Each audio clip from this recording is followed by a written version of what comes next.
ඔයාගේ කොණ්ඩේ යන කෙනෙක් නම් ඔයාගේ කොණ්ඩේ වැවෙන්නේ නැත්නම් අන්න ඒකට විසඳුමක්.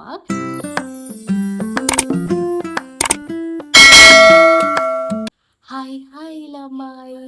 අද මම මේ වීඩියෝ එකෙන් අරගෙන එන්නේ ඔයාගේ කොණ්ඩේ යන කෙනෙක් නම් ඔයාගේ කොණ්ඩේ වැවෙන්නේ නැත්නම් අන්න ඒකට විසඳුමක්.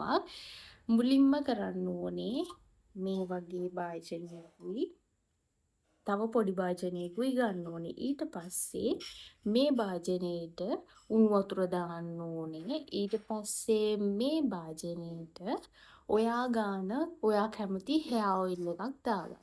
ඊට පස්සේ මේක මේ භාජනයේට මෙහෙම දාලා ඒක ඩබල් බොයිල් වෙන්න දෙන්න. ඒක රත් වුණාට පස්සේ අපිට ගන්න තමයි තියෙන්නේ.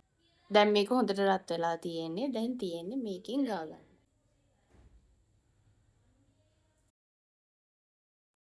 පස්සේ හොඳට මසාජ් කරගන්න.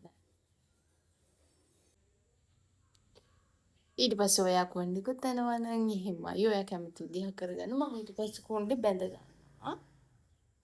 පස්සේ පැය දෙකකට පස්සේ ඔයාට නාන්න තමයි තියෙන්නේ.